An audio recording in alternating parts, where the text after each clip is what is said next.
जैसे मैं कल कह रहा था कि केवट बेचारा 15-20 मिनट का आदमी है। प्रायः कथाओं में केवट 15-20-25 मिनट में तो अच्युतम केशवम। लेकिन प्रभुपाद की कृपा, आचार्यों की कृपा, भक्त तो बहुत बहुत आचार्यों ने लिखा है। भले वाल्मीकि ऋषि ने केवट प्रसंग नहीं लिखा, तुलसीदास जी ने बहुत विस्तार से केवट प्रसंग लिखा है। आनंद रामायण में भी, अब आप सबके आशीर्वाद से आप सब इतने श्रद्धा से कथा सुनते हो तो ये सारे ग्रंथ पढ़ने का अवसर मिलता है। आनंद रामायण में भी विस्तार से केवट का प्रसंग है। कवितावली में मैं आज कुछ प्रस्तुत करूंगा। कवितावली में भी बहुत सुंदर केवट प्रसंग को प्रस्तुत किया गया है। वशिष्ठ जी ने एक रामायण लिखी है, वाल्मीकि ऋषि ने तो लिखी है वशिष्ठ रामायण, जिसे वाशिष्ठ रामायण कहते हैं। वाशिष्ठ रामायण में भी बड़े विस्तार से केवट का प्रसंग है।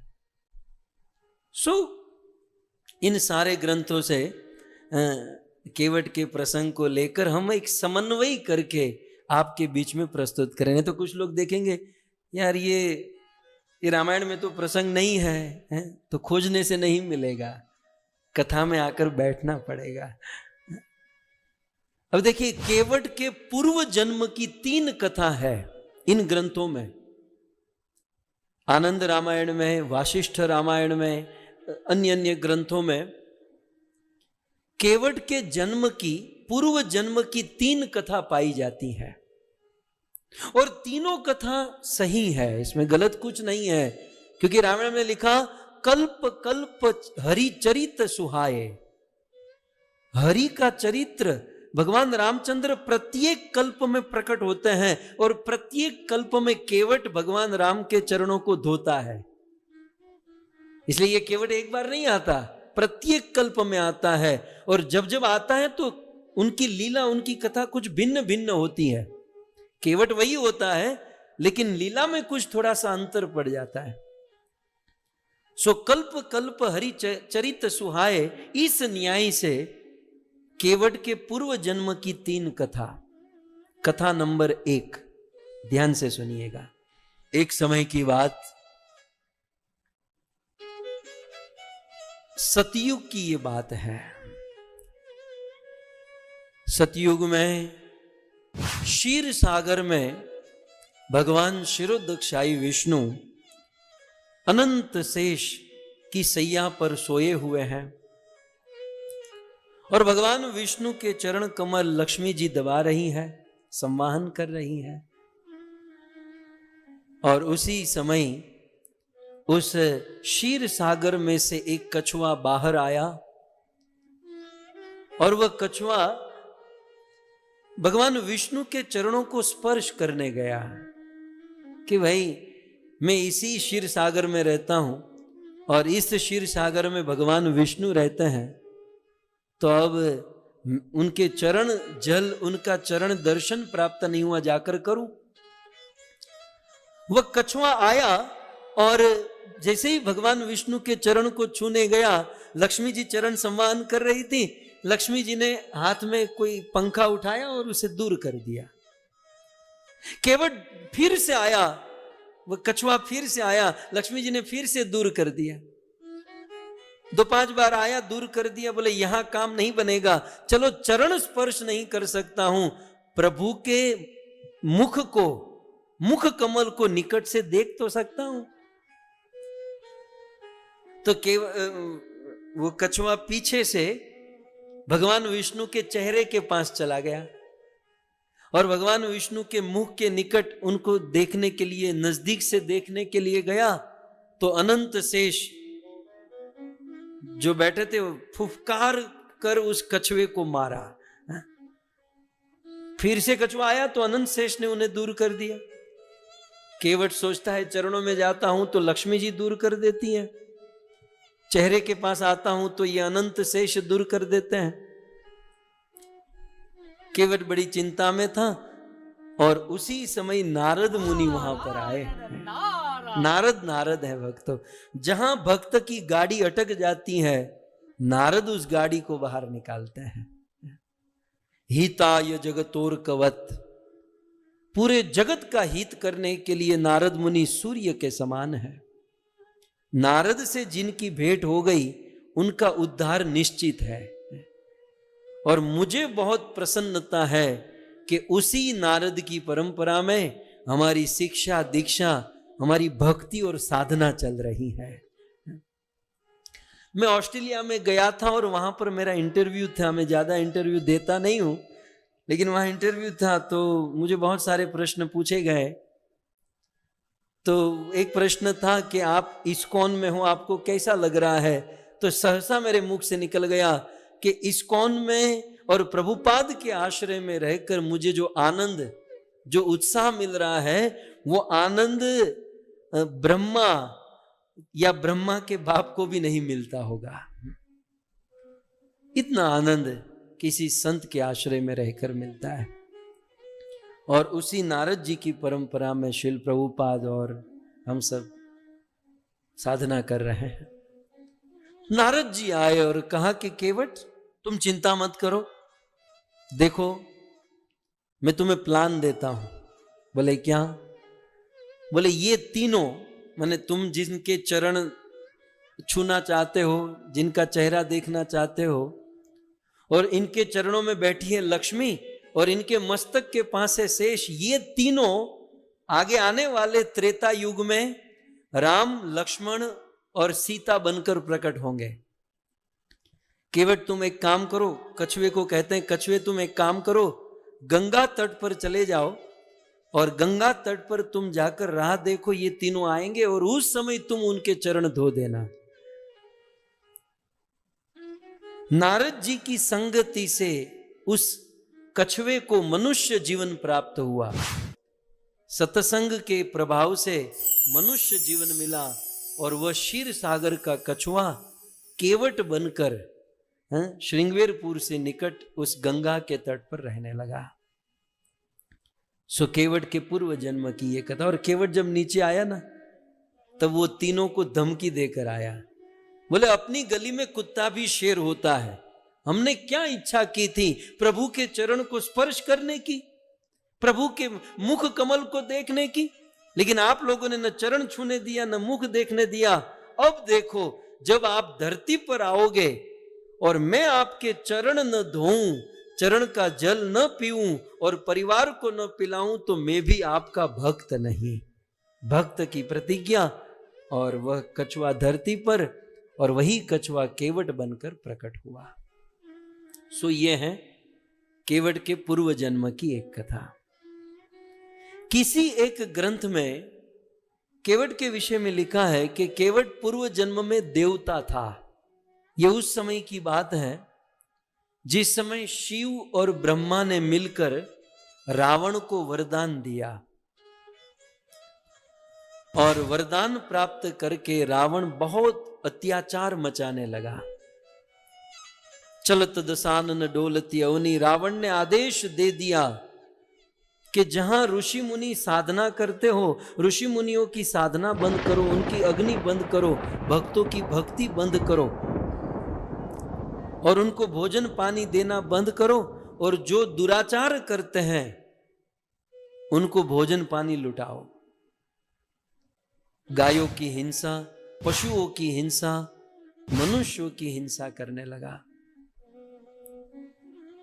और रावण वैसे बहुत सारे कुकर्म, दुष्कर्म करने लगा, लेकिन रावण के सबसे बड़ा दुष्कर्म क्या था?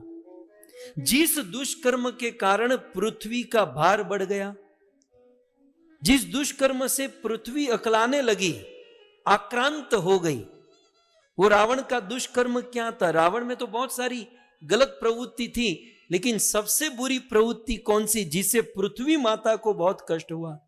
तब रामायण में लिखा है कि वो प्रवृत्ति जो थी वो ये थी, मां नहीं मातु,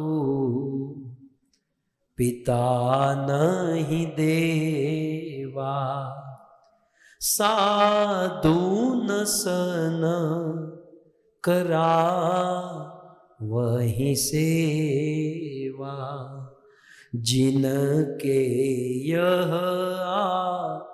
चरण भवानी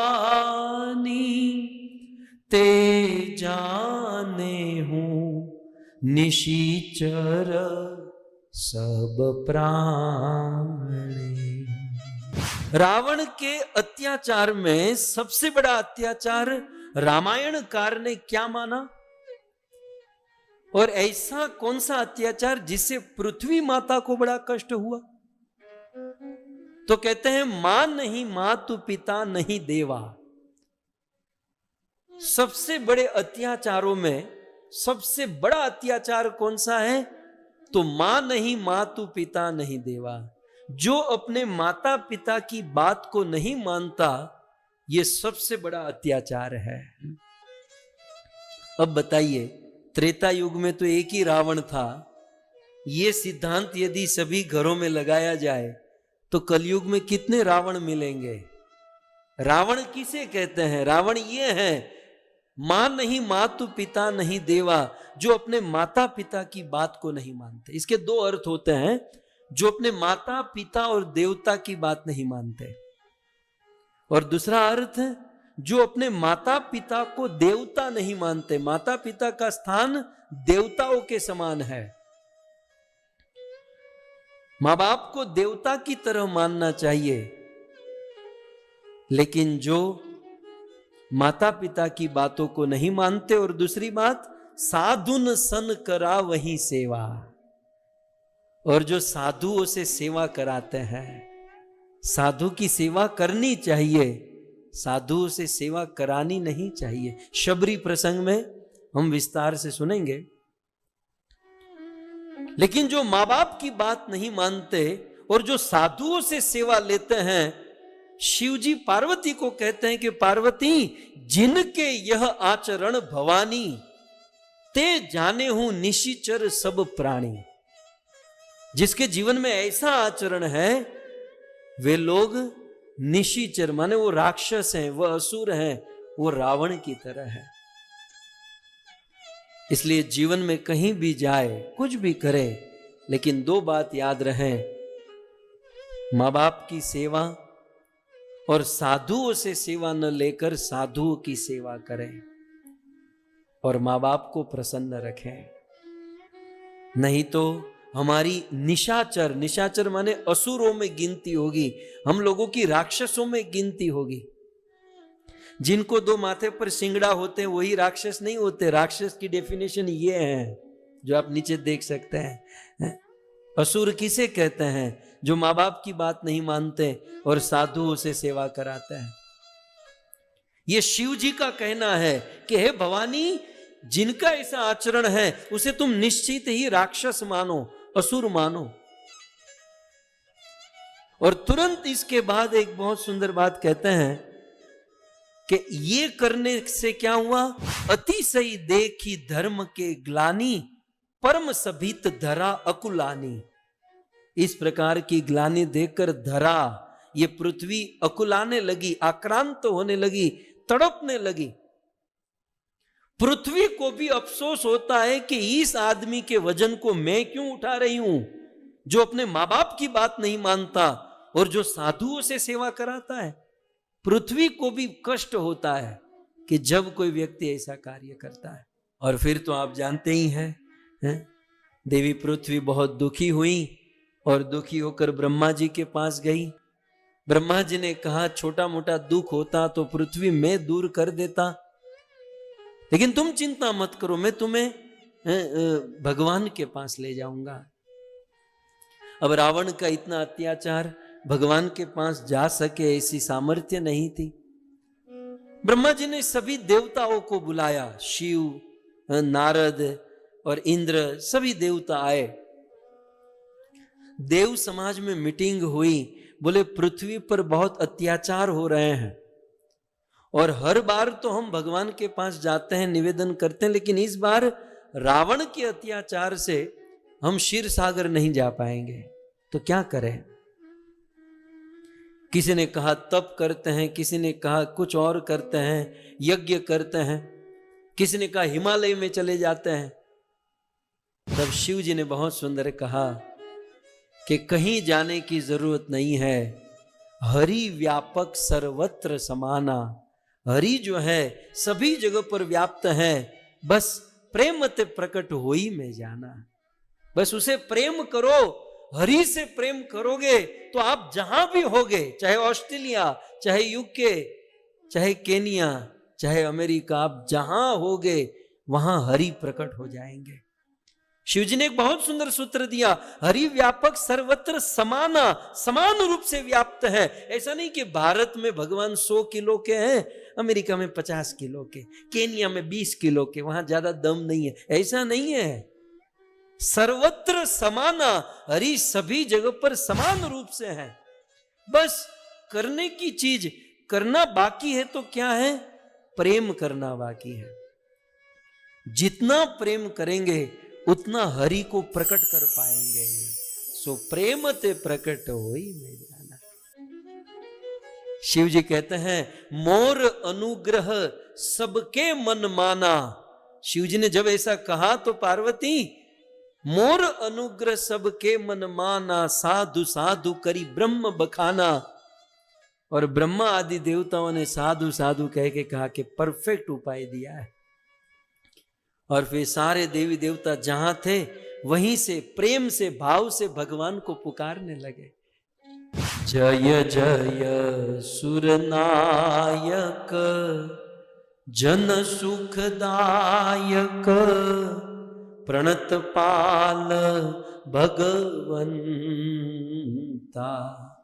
गोद्विज हितकारी चिंत हमारी, माया रहित मुकुंदा। बहुत सुंदर प्रार्थना की और भगवान की वाणी प्रकट हुई।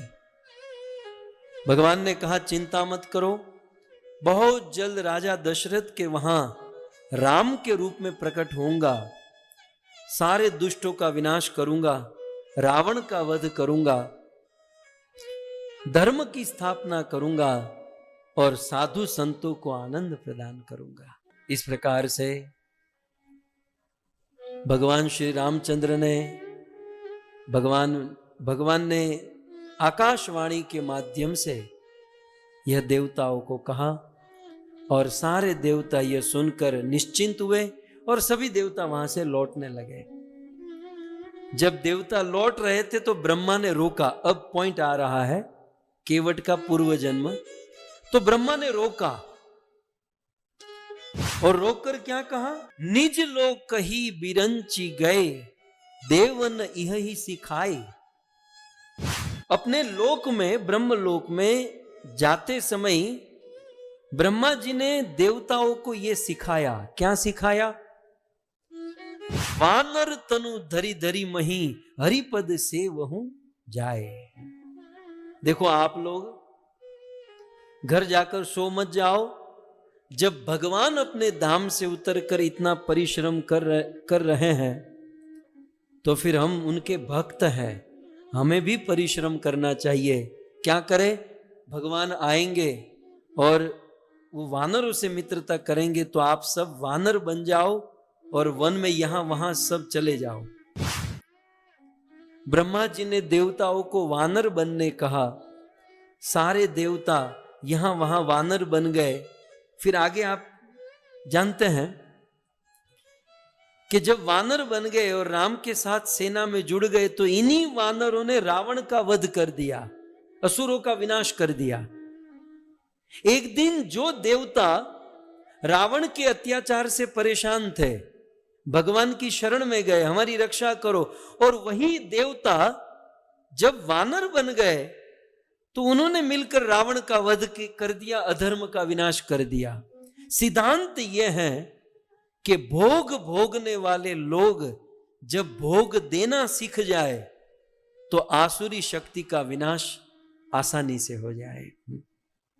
दुष्टों का विनाश हम तुरंत कर सकते हैं, भोग भोगना बंद करके हम भोग देना सीख जाए। तो ब्रह्मा जी ने कहा कि भगवान आएंगे और यहां यहां जाएंगे, लीला करेंगे, इसलिए आप सब लोग वानर बन जाओ। सारे देवता वानर बने। उनमें से एक देवता ने सोचा कि ये सब तो वानर बनकर सेवा करेंगे, लेकिन भगवान श्रृंगवेरपुर आएंगे और वहां से दुखी होकर आगे बढ़ेंगे तो उस भगवान को प्रसन्न करने के लिए मुझे कुछ करना चाहिए।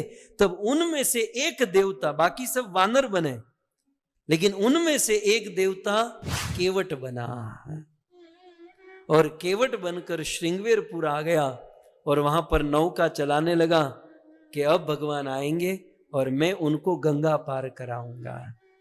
सो किसी एक रामायण में केवट के पूर्व जन्म का वृतांत कहा गया कि केवट पूर्व जन्म में देवता था।